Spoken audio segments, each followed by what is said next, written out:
Good morning. Good morning.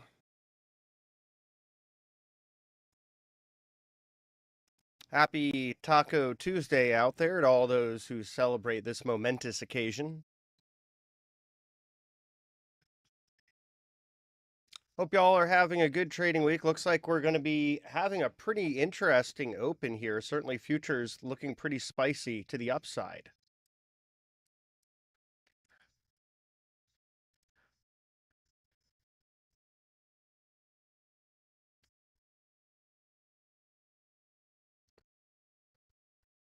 Right now, we've got the S&P 500 futures up 0.7%, the NASDAQ 100 futures up about 1%, and the Russell 2000 not to be left behind up about 0.9% here.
All right, folks, it's time to fire off this episode of Back to the Futures with me, Markets and Mayhem, Tuesday, June 24th, 2025. And the folks at Bookmap would love for you to join them on their Discord. They've got a lot of cool stuff going on, including educational events and, of course, great support from the community and the staff if you're trying to learn more about this program. And they are running a competition, actually ends not too long from now, where you can share a picture of your trading desk, of course, running Bookmap, and potentially win cash prizes and access to the software as well. So check it out, bookmap.com/en/bookmap-desk. Bit about me. Been trading for over 20 years now. It's been a very interesting journey. Learned a lot about myself, about the world around me, and I wouldn't trade it for anything else. All puns intended. I've really had a blast. It's been a great way to generate money. It's been a great way to learn more about how businesses work and the world around us. So for me, it's been a really rewarding experience in many different ways. And I was fortunate enough early on in my journey to be able to have some really great mentorship. And so my goal has been in my foray into social media and building businesses and otherwise that are markets focused to try to pay that forward.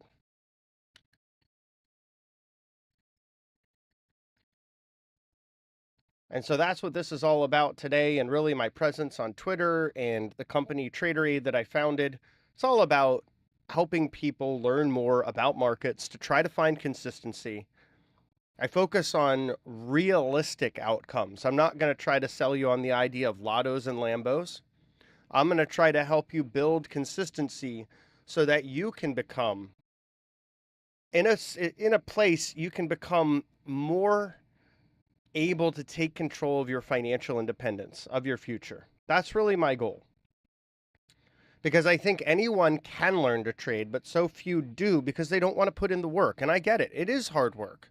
It also means learning a lot of unpleasantness about ourselves. We get to get a full view of all of our weaknesses and our strengths. But the weaknesses are so important to focus on because we need to know where we can and cannot excel. some folks get caught in that paradigm of riding losers and cutting winners. It's really common. It's actually almost how we're wired by default. Flipping that paradigm on its head is essential to becoming a successful trader. This is one reason I also moved more away from discretionary and more into systematic, letting data and factors like momentum, for example, really drive how I interact with markets. It's fine to have an opinion. It's fine to share an opinion, but we've got to trade what's in front of us. And whatever we may think, the whole world is pretty much net long. So you can hedge out, you can take tactical shorts, but these people that are saying things like, oh, I'm going full port short or otherwise, these are either people that don't know how to trade or are going to blow up and learn that they don't know how to trade. Even the most bearish hedge funds are generally net long. They just decrease that net long exposure. Like right now, hedge funds around the world have record levels of gross leverage. That means both sides of their book have a lot of exposure to the markets, but it's really the short side of their book that's lopsided.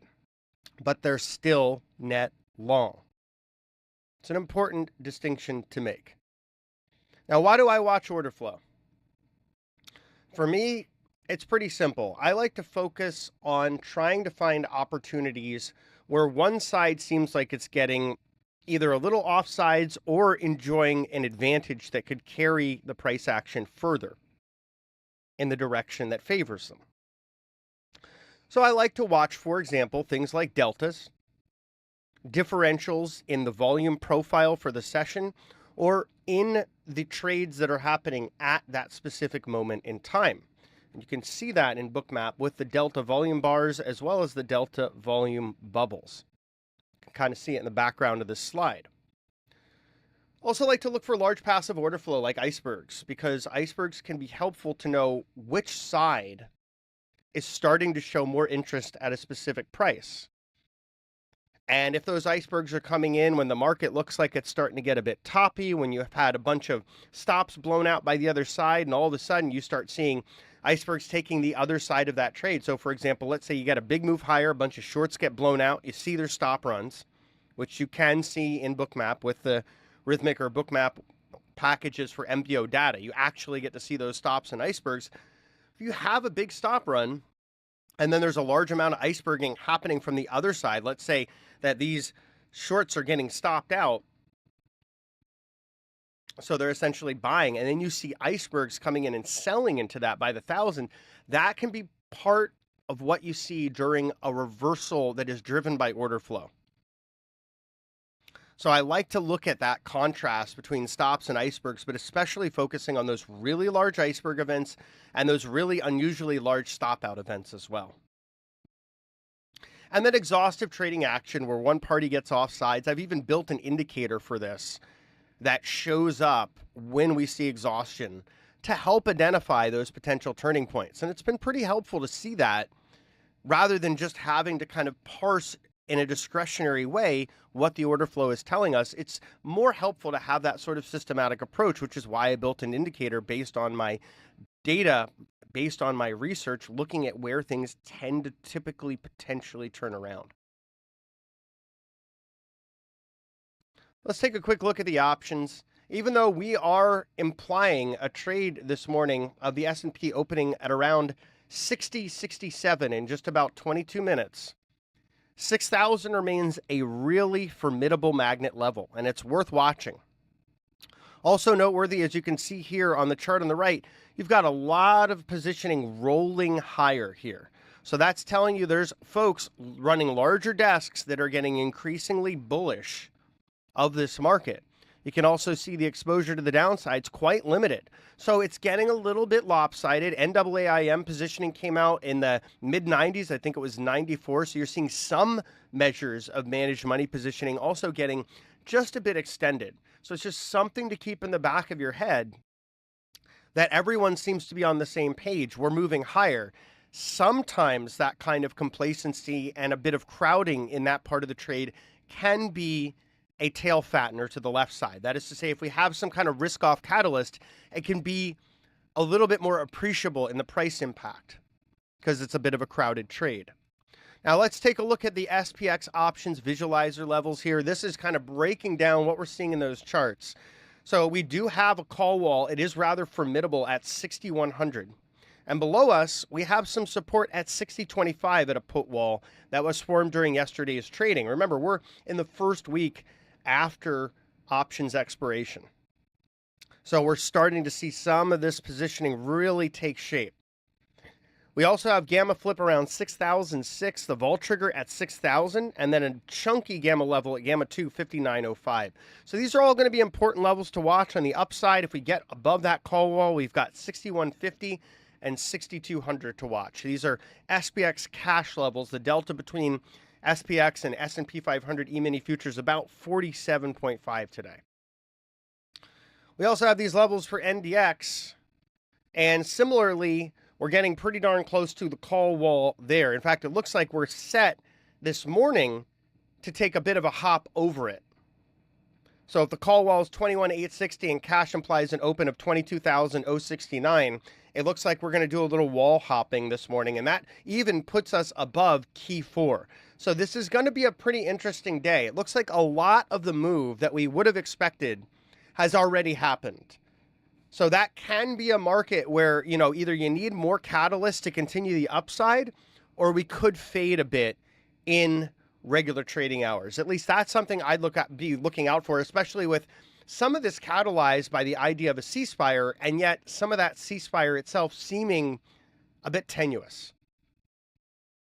Our weekly pivots this week across multiple asset classes, and I'm just going to quickly screenshot this and share it on social media, are available here. These are pivots where I would be bullish above these levels and bearish below these levels.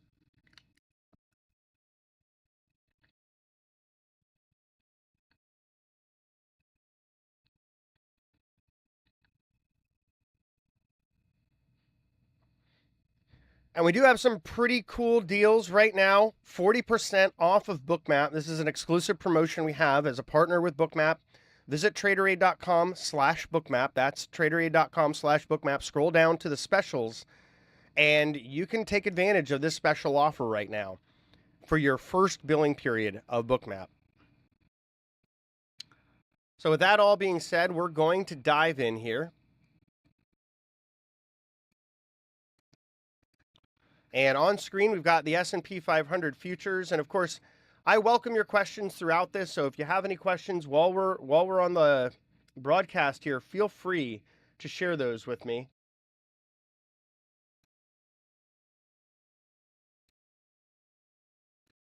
I'm going to take a moment to just get everything set up on my end so I can easily see your questions as they come in. So just bear with me a moment.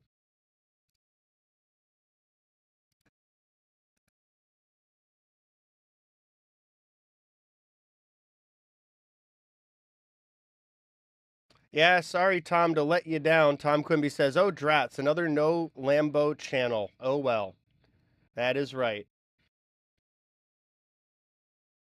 I try to keep it realistic because I want you all to have a chance of succeeding. People that get too excited about what the potential upside is typically get hurt. And that's not what I want for you all. I'd like for you all to succeed, and that means hard work. That means treating trading like it's a business, because it is. We're simply buying and selling inventory, hoping to capture a positive spread repeatedly. That is the nature of the game. It does not need to be dressed up to be something else.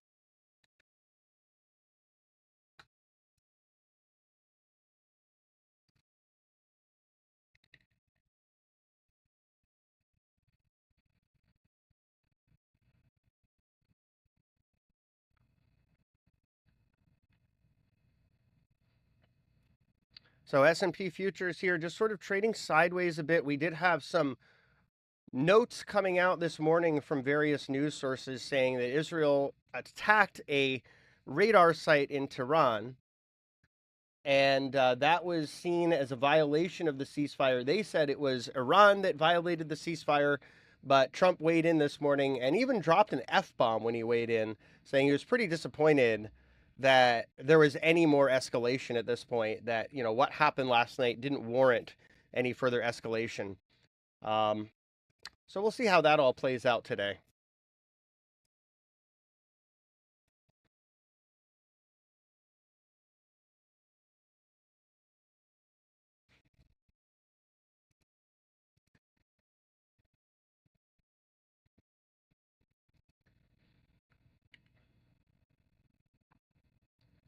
But overall, we are looking at a market that is implied to open up significantly higher. And this is after a pretty decent trading day yesterday as well. And we are unclenched in this post OPEX environment. So we're unclenched from that gamma exposure.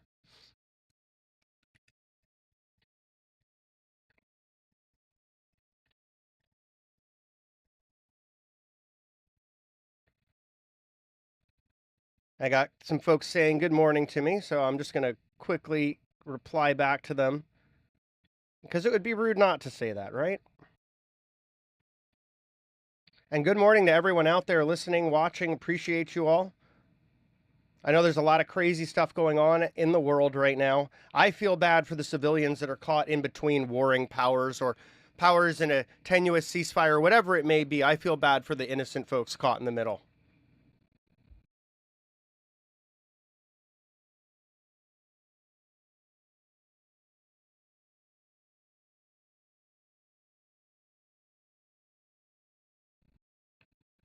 And we are seeing a pretty chunky move higher here just ahead of the open. We're about 15 minutes away. And it looks like one of the Fed speakers has just started speaking here as well. That move now being retraced pretty quickly.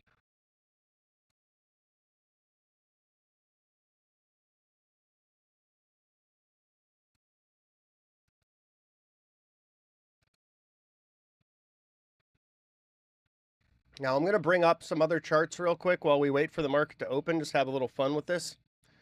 This is a motive wave chart with some of my pivot levels. We can see we're above all those major pivots. So we're in somewhat uncharted territory here. It's largely constructive. I would get a lot more concerned if we started to break below any of these levels. So that's something to take into consideration. Now I'm going to zoom in. And we can see here we've got the S&P 500 pre-market. And we can see we have got some support down below at this pivot. It's a confluence area between 6113.25. That is a pivot driven by price action and volume profile and order flow in the S&P 500 futures. And then we have Confluence with this 6112.25 key plus 3+ pivot. This is driven by options positioning in the SPX cash index. So this is likely to be a pretty chunky area of support to watch. If we get some downside, I'd be very curious to see how we react there. And then on the upside, we do have some potential resistance overhead at 6127.25 and then 6131.25. And Fed's Hammock saying he doesn't see any imminent case to cut interest rates. So we've had a kind of back and forth. Waller was saying he was favoring rate cuts. I believe Bowman was saying similar. Daly pushed back, and now Hammock is pushing back. And I think Powell pushed back as well with some of the notes that he released ahead of his congressional testimony that's scheduled. Trump also attacked Powell overnight, calling him too late, Powell, and going on a whole rant about how he needs to cut rates to help the United States government save money on its debt.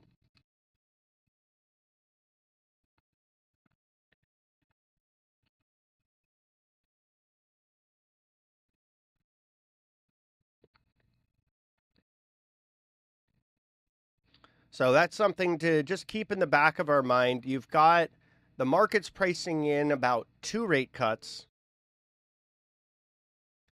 And it is likely we have at least one this year. I think September would probably be the earliest we could reasonably expect it. We've got a late July Fed meeting. Then August is Jackson Hole. So I think September is really the first meeting that's going to be live.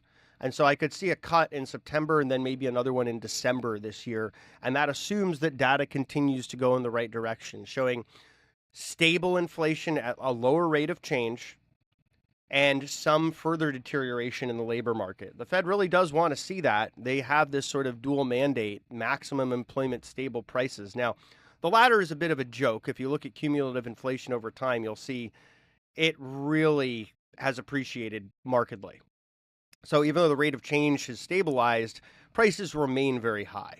And so it's somewhat dishonest to say, oh, inflation's under control if we're looking at it cumulatively. But on the other side of it, policymakers just look at the rate of change. So we, as market participants, need to appreciate that. That's all the Fed's looking for. They're not really concerned about what your grocery bill or power bill is or any of that. They're just looking at the rate of change in a basket of different things that people purchase.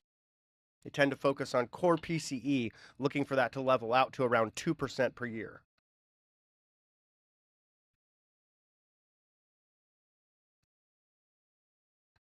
So we're going to go back into Bookmap here. We do see just a little bit more aggression on the volume side coming in, particularly from buyers as we approach the market open, just about 10 minutes away here.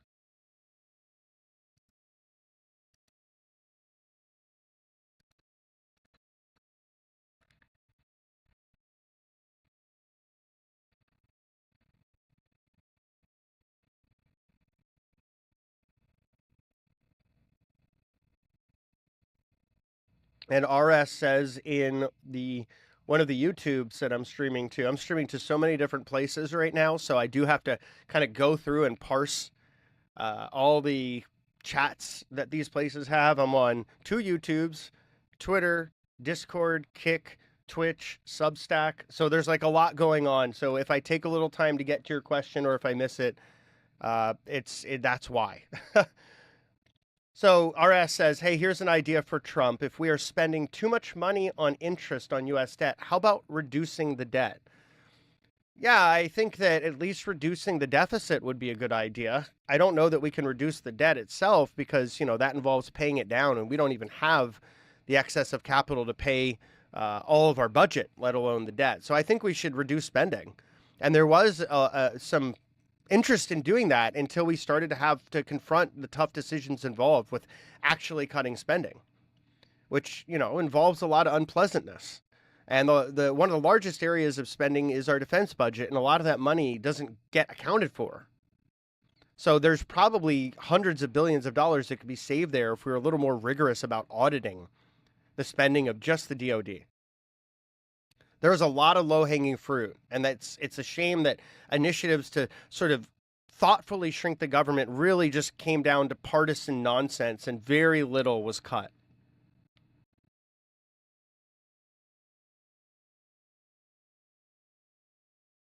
And Sam S. in the chat says, why do I feel more money printing is already happening? So it is, but it's not from the Fed. It's really about fiscal dominance. The government has a huge deficit, and when they have a huge deficit, that grows the money supply. And when the money supply grows, it's generally debasing the purchasing power of that same money. So there is still a form of money printing going on in the sense that money supply expansion is underway. And we've seen this really take off since mid-2022 as we face down a technical recession. The Biden administration took the time to create 2 big, enormous spending bills that ramped up our deficit and more than offset the Fed's tightening cycle and any potential for a healthy reset in the economy. This was just before midterms, and apparently there was just no appetite for anything even vaguely resembling a recession, despite it being a healthy part of the economic cycle. It's now somehow unpalatable in this 2-year political cycle. So we are still printing money ostensibly through fiscal dominance in the form of growing of the money supply. And yes, military interventions cost a lot of money, and our military budget is the biggest of any country. It's actually bigger than, like, I'm pretty sure it's bigger than all of Europe combined, our defense budget. If not, it's pretty darn close.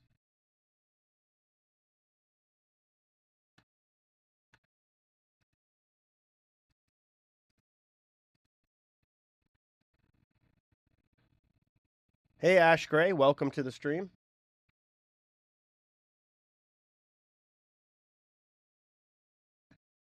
Just about 6 minutes away from the market open here.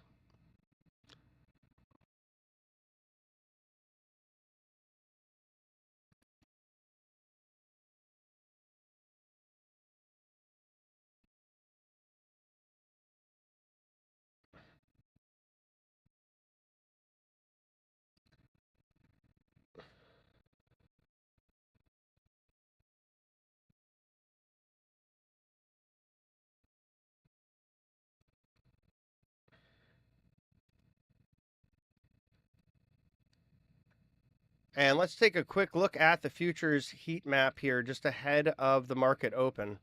So here we have it from FinViz. It's a great way to kind of visualize all this stuff. And I'm using the Zen browser, just a shout out to the Zen browser as an alternative to Chrome and Firefox. It is based on Firefox, but it's a really cool interface. I like having the tabs, the way they organize it, the aesthetic. It's all pretty neat. So, you know, it's an open source free project, something worth checking out if you're into that sort of stuff. This morning, we have a decent bid across equity indices led by the NASDAQ, followed by the S&P, Russell, Dow. We've got the European stock indices really looking pretty robust this morning as well, especially the DAX up about 1.68%. VIX coming down, of course, with volatility no longer a concern with the idea of this tenuous ceasefire taking hold, down about 5% on VIX. Gold down close to 2%. Silver down just about 0.8%. Platinum continuing to be bid. Pretty powerful rally there. And copper also starting to look like it's ready to make a more decisive move higher. Crude overnight continuing to get crushed. We talked about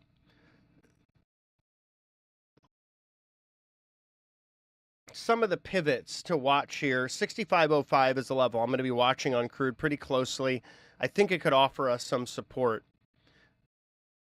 And then we also have crypto really taking off this morning, you know, from the lows.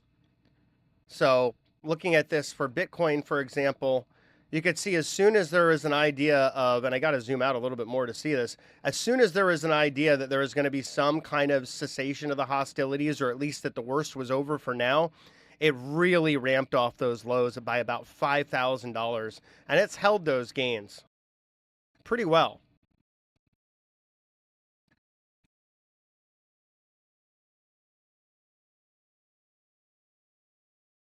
So I'm just going to make a quick adjustment to a setting here. Give me a second.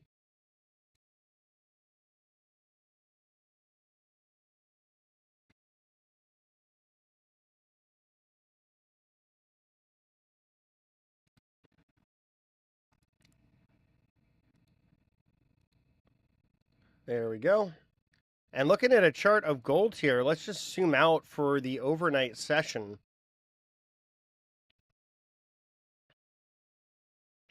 And we can see that overall gold is continuing to see weakness. So as soon as we started to see some idea that the hostilities could simmer for a bit, gold started to lose its bid.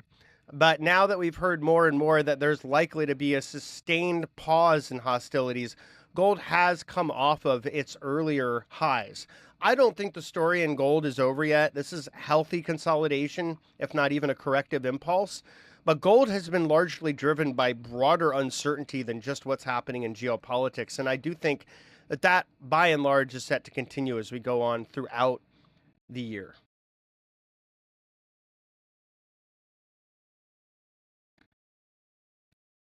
Tom observing there's less delay on kick. Yeah, YouTube puts a lot of buffering in. I've done everything to lower the latency, but they have their own thoughts on that.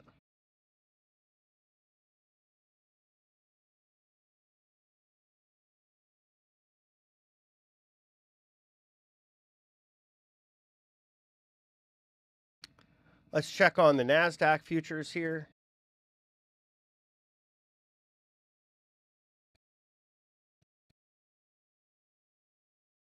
And just a pretty powerful ramp from overnight and into, you can even go back to yesterday's close here, and you could see there was a lot of back and forth between significant order flow, a lot of absorption attempts by both buyers and sellers. But overall, buyers prevailed. And as we had that announcement into the Globex Open, we saw a further ramp higher, and we've just been able to sort of levitate from there and hold those gains overnight by and large.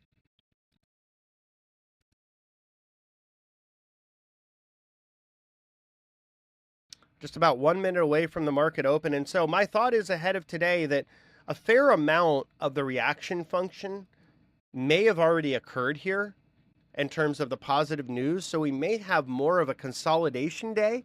We may even risk a bit of a fade here if there's any headlines that suggest that this tenuous ceasefire is not holding. I call it tenuous because these things don't often last. And we've already seen signs that it is becoming a bit strained. Now, Iran's president is saying we will respect the ceasefire if Israel does too. So hopefully for everyone's sake, that ends up being the case.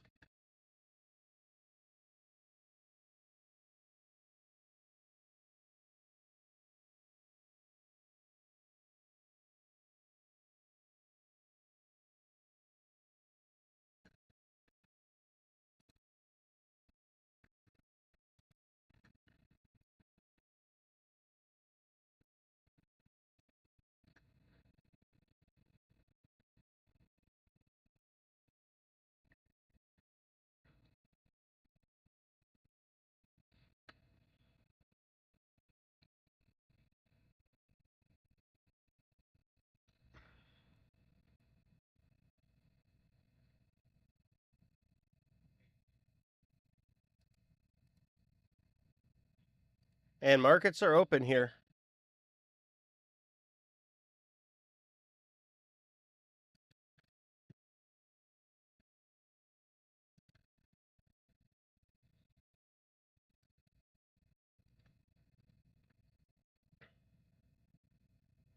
So just watching the small caps open here, already getting a little bit of a sell off the open there. Got some alerts on that in the audio, so that's why I was looking at that one. S&P, somewhat of a similar look here, but buyers are starting to step in and get a little bit more aggressive. You can see that with that large green delta bubble. And we talked about it a little bit pre-stream, but we do have some support levels, or pre-open, I guess I could say. We do have some support levels implied by options down here that could give us just a little bit of support if we do see that downside. Gamma 1 likely to be a magnet as well. So if we get down to Gamma 1, we could get stuck there. Now let's view this through the lens of some of these pivots as well. Give me a moment. And so this was the thing that I was talking about with key 3. You've got this confluence area down here. We've tested it multiple times. It's held so far, but the more you knock on that, the weaker it does become as a support level. Nevertheless, that confluence between the pivot at 6113.25 and the key 3 plus level at 6112.25 is worth watching. If we do give that up, I'd be more inclined to look for shorts in today's price action. We're already below the BGL. For those not familiar, the BGL is simply the big green line or a 21 EMA on a 5-minute chart. It's a great intraday momentum indicator. I do have a question. As XAU USD is decentralized, in which order book is the buyer and seller heat map on? I'm looking at gold futures on the CME. That is a pretty liquid place where gold trades overall.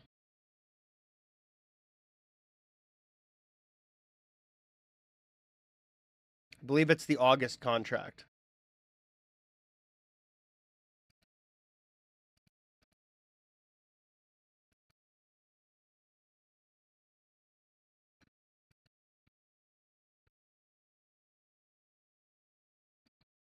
And folks, while you're watching, if you have any questions for me about what you're seeing or anything else on your mind, feel free to weigh in the chats.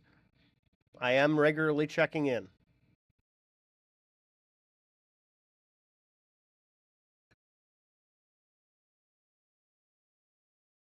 And I'm happy to bring up any other instruments that you all might want to check on. We're going to quickly check on Bitcoin here.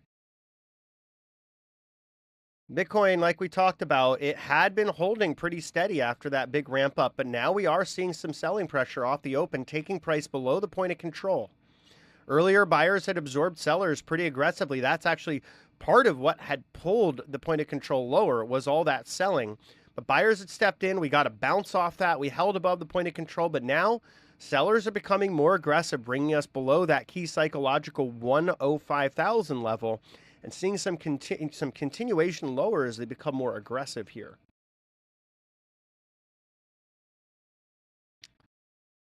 Ash, so heat maps combined with looking at other things like price action or creating pivots, I think that is really helpful for intraday.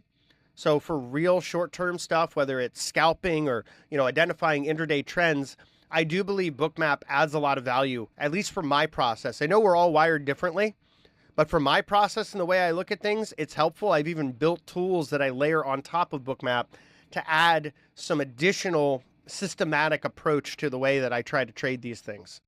So in a nutshell, yes, I find it quite helpful for intraday trading. And then I've got a question: is 61.35 a major resistance level? I have major resistance at 6152.25. That's the call wall at S&P 6100 in cash. I have lesser resistance at 6127.25 and 6135.25. So hopefully that helps. And I'll just quickly pull up what I'm talking about here so there's something to augment my words visually, because I know some folks are more visual. So here's our call wall. That's the major resistance. This is an SPX level translated to ES using my SPX options visualizer. So this is a really big level overhead. It's likely to be formidable resistance. Then we've got a pivot at 6131.25. That's also likely to be resistance, more intermediate resistance. And then we've got an options implied level of resistance at 6127.25.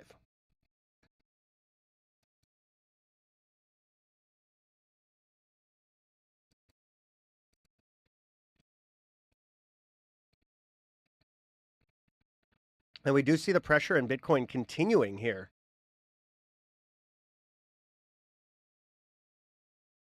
There was an aggressive trade there that just fired off as well.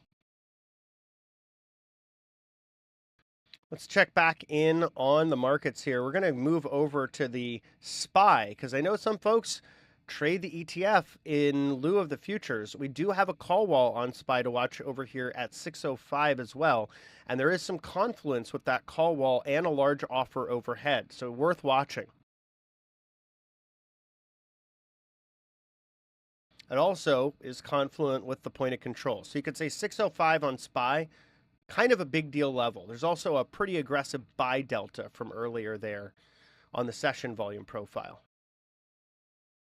So I'd say, if you're looking for a pivot in SPY today, 605 is a good pivot to look for rejections to be bearish to short from and a break above to look for longs from. Probably at least all the way up to 606 if we break above 605.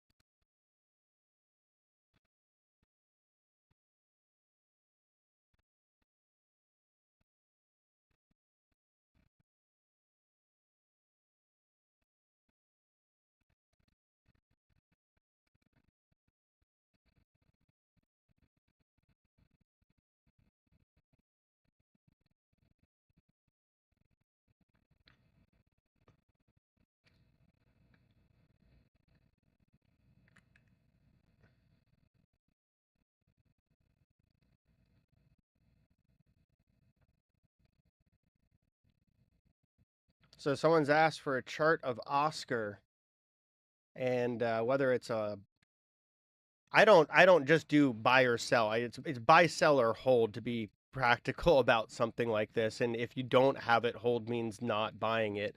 But let's take a look at Oscar's chart here. I'm going to bring it up on something a little longer term. This is Trend Spider. It's hard to want to short something that has this much positive momentum, but I will say it is starting to get into an area where prior upside impulses have failed. So this would be more of a hold for me. I don't see a reason to want to get long yet. It's right in a decision zone here, and so far looking like it's rejecting it. So that's a little concerning, but I don't also see a strong reason to want to lean into a short yet. We haven't had a confirmed rejection. It's only sort of in the initial phase of price discovery here. Look at this range here on this 1 week candle, and let's zoom in. So let's also take a look at the stats here. So about 12% of the float is short. So that's short interest of 21 million on a float of 180 million with average volume of 10 million. So a short squeeze on this thing could play out in 3 to 4 trading days. So this is not really a squeezy type of stock. It's just hard to not like this chart. I feel more bullish on it than bearish. So I don't necessarily personally want to get long here after the move it's had, but I wouldn't want to fade it either. I'd feel more inclined to lean long than short. So let me know if that helps. And we are seeing resistance on SPY at 605 here.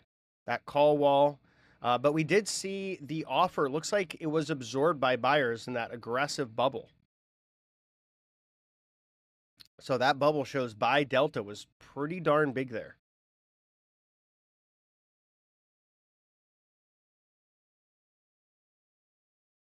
You're welcome, Jason. Yeah, I mean, I think that you've given yourself enough time. For option strategies, I typically tend to use calendar spreads and vertical spreads and diagonals to offset the debit and also to give me a little more flexibility if I feel like I need to roll the position. So if you haven't considered that for the way that you're approaching these things, it might be worth doing a little research. And sometimes you can find places in the term structure or just the overall distribution of volatility that let you get a better deal on the type of exposure you want to have. So that's probably something that deserves its own stream, kind of talking about option setups and spreads and things like that. But often is the case that I want to have a spread on rather than just a call or a put.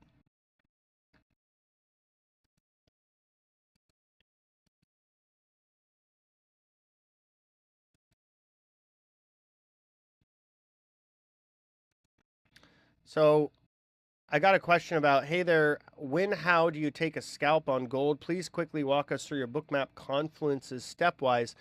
So I go through more than just Bookmap, just so you know, when I'm looking at things like gold. And let me see if I can bring up my longer term chart here. I use Bookmap for my intraday, but I'm also looking at longer term charts. So this is just a screenshot of my gold major pivots. And I shared the pivot levels when I was introducing the stream as well. And the idea of these pivots is essentially bullish above, bearish below. So my weekly pivot on gold is 33.75. Below 33.75 intraday, I'm more inclined to want to take shorts.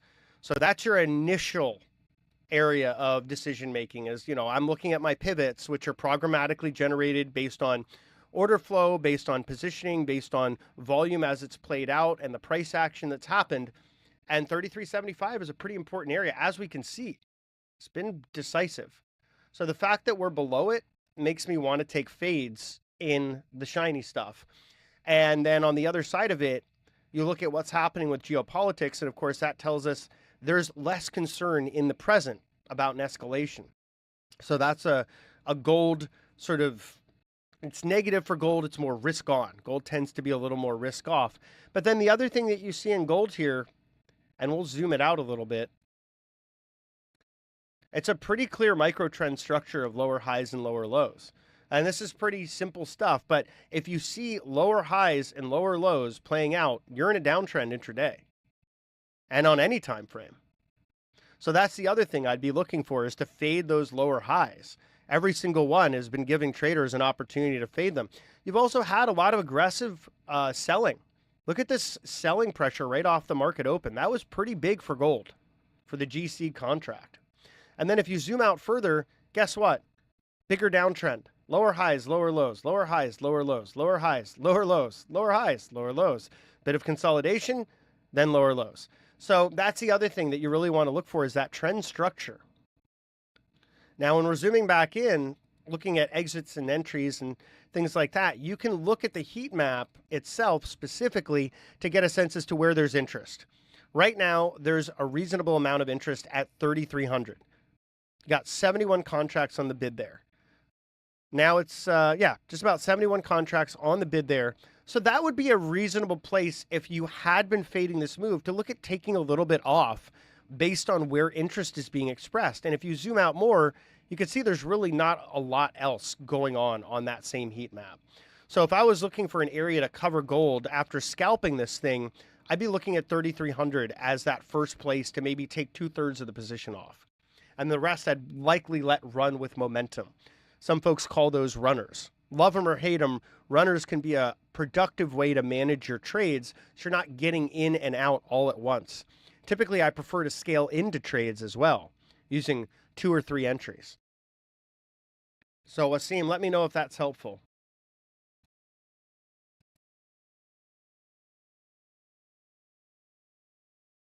Thanks, Jason. Yeah, I'll think about doing that sometime. Stream on option setups.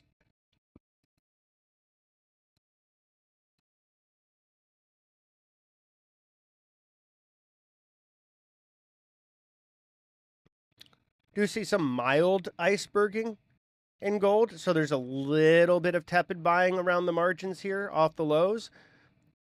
And there's a little bit of stopping out happening to the downside. These are those cumulative measures of icebergs and stops on the bottom. Now we're going to just quickly switch back to the S&P futures. Got a little bit of a bounce. And it was just around those levels we were talking about.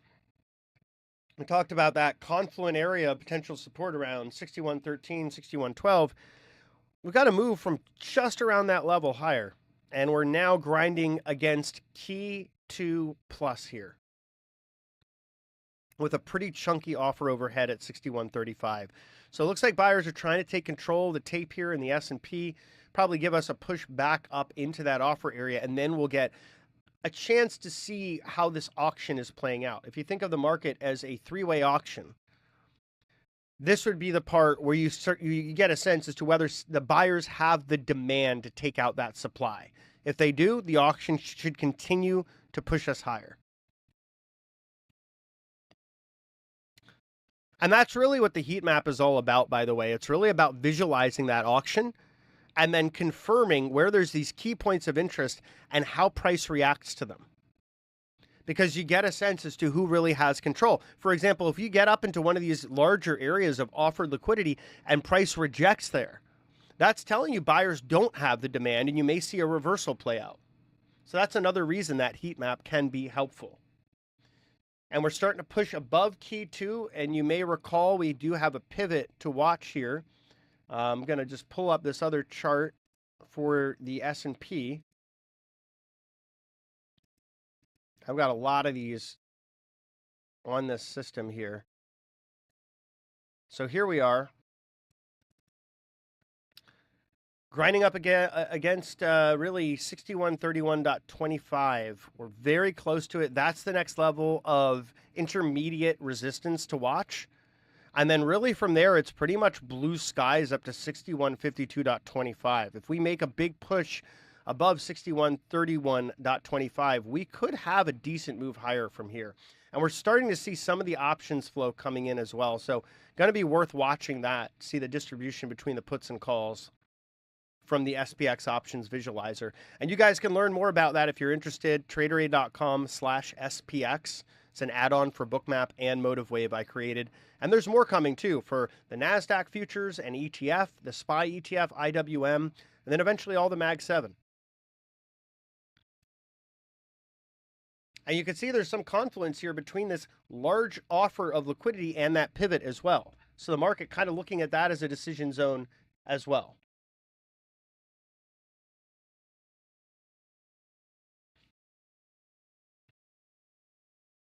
Adam, the size of the delta bubbles indicates which party was more aggressive with volume. There are differentials between volume of buyers and sellers. So big green ball means large amounts of buyers coming in, overwhelming sellers. It's not as much a passive order. Passive orders are going to be icebergs. So icebergs are identified differently. You've got them on the subchart. I also have a visual indicator for unusually large icebergs and stops. None of those have fired off yet. So hopefully that is helpful.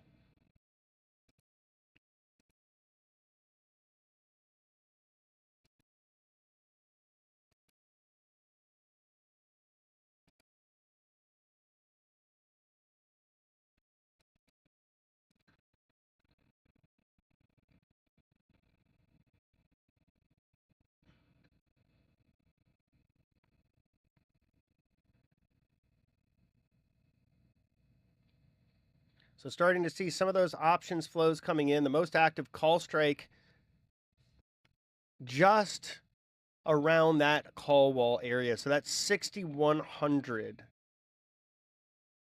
SPX. So there are some larger buyers out there wanting to try to push this thing higher. Let's see where the puts are, though. So we are seeing the hot put as the most active strike on the chain right now. And these will move around a bit as the day gets started. Now we just got another update. Hot call now 2-1 versus hot put. So that is looking pretty darn constructive that we could test that call wall if that flow continues. And we do see some confluence with an offer forming up here around that hot call and the call wall. So other folks in the markets are seeing what my tools and what Bookmap are seeing as well.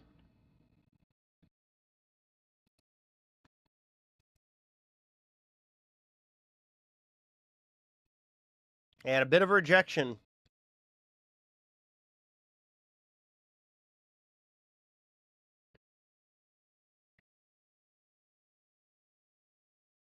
It's telling you buyers are getting a little shy as we're getting into these areas of larger offer zones for liquidity. So we may need to consolidate a little bit, regroup, and then see if those flows provide a path to push us higher. The more calls that are being bought, the more dealers that are hedging delta by buying S&P futures. So it's something to keep an eye on. That's one of the reasons those flows are so important to watch. The S&P index, the options that trade on it, trade about 1.2 trillion of notional every day. The S&P futures itself, closer to about 300-400 billion of notional a day. So the options really are the dominant force.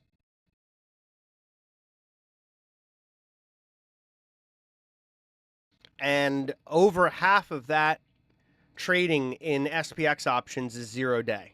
And about 75 to 80%, depending on the week, are options that expire about a week out.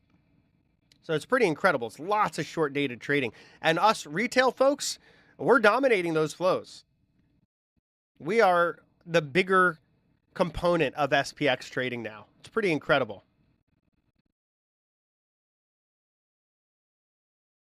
And Powell's testimony is set to start in just about 8 minutes here. So when we switch off from this stream, I will likely stream that coverage.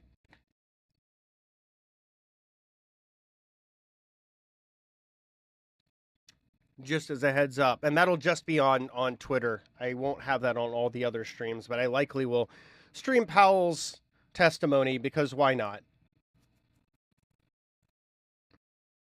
Could be interesting. There's always some spicy interactions. We also get to learn just how inept our legislators are about what the Fed does, asking the Fed as if he's like a consultant from Accenture, how to run the government's budget.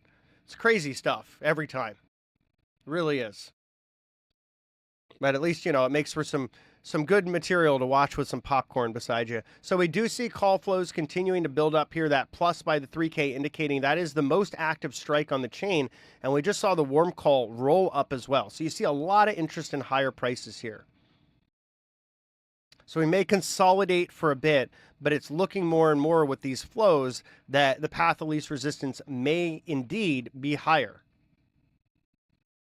And one of the things I left as the market prep note for our TraderAid members was this week, expect range expansion and a two-sided trading week with a move higher followed potentially later by a move lower. And I'm thinking that is what's playing out. We may get all the way up to that call wall.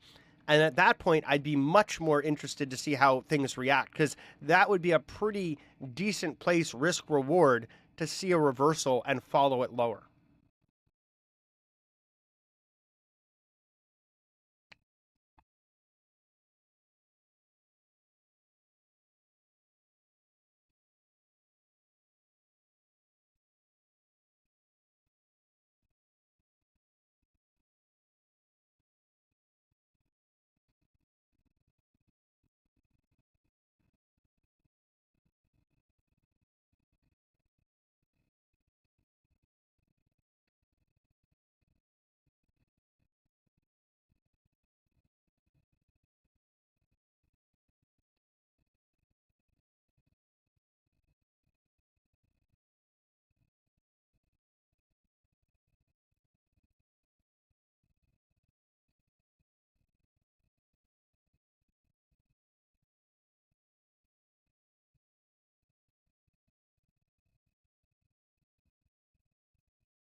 And I also think there are folks probably kind of sitting on their hands right now, waiting for the testimony to start before doing too much, just because it is a bit of an event volatility catalyst, although I don't think we're going to hear much that is new or interesting there. We also have CB consumer confidence coming up at 10 a.m. in just about 5 minutes. Forecast for 99.8, prior reading of 98.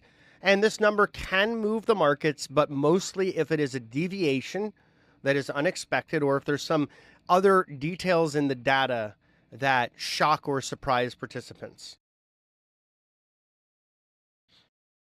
Then we have a whole litany of different central bank speakers coming up. ECB Lane at 10:15, Fed Williams at 12:30, Fed's Collins at 2 p.m., Fed's Barr at 4 p.m. Just, I wish we could just put them all back in their box, just have the blackout period be all the time, because it's just a bit much to parse all these different views from all these central bankers. Largely, their views don't matter. They typically fall into line with whomever the chairman is and whatever they want.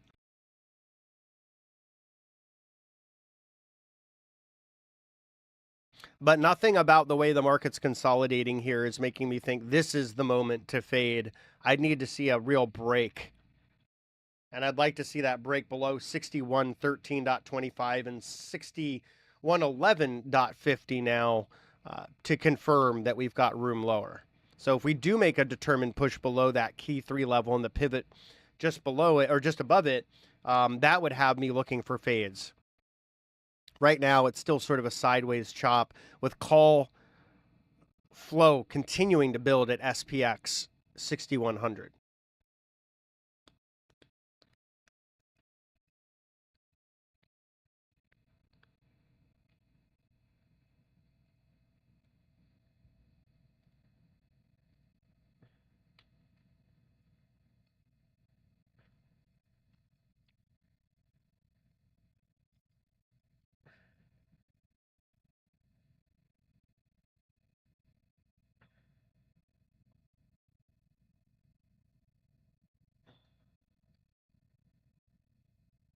And just saw a bit of an exhaustion print in the NASDAQ on this move higher.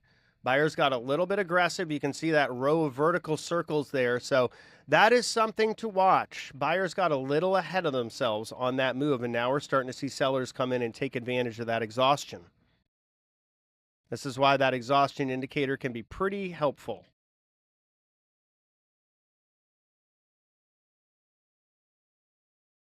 It can offer an opportunity for a quick scalp, but often at the very least, it gives you a sense that one side got a little ahead of themselves.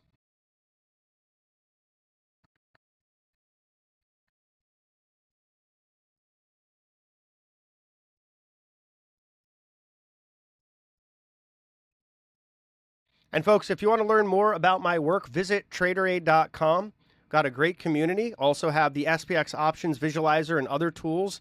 The visualizer and some of the tools that I'm building to complement it are available for Bookmap and MotiveWave. If you'd like to check out Bookmap, visit TraderAid.com/bookmap and scroll down to the specials for a 40% discount on your first billing period. And I want to thank everyone for tuning in to this week's episode of Back to the Futures with me, Markets and Mayhem. It is always a lot of fun. I appreciate the interactions and the Q&A, and I hope you guys have an awesome week ahead. Stay tuned on Twitter for Powell's testimony coming right up.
And as we close out here, look, we're challenging that pivot level, the 6113.25. Worth watching that level and the key 3+ level below. If we do take those out, we could get some continuation to the downside, leaving the opportunity for some short scalps. So far, we're seeing a bit of a bounce from those levels as we have in the overnight session, but worth watching. And now we're going to switch over to that testimony. We also got, before I go, consumer confidence. This has to be an error. This, I feel like I'm getting an erroneous print. It says actual 5.4 versus a forecast of 99.8. I'm going to check a second source because that makes no sense at all. Why would consumer confidence drop that appreciably? No, the real print is 93. There was an error on Financial Juice. The real print for consumer confidence is 93, which is still a miss. It's still not great, but it's not a 5.4. All right, stay tuned for the testimony, folks.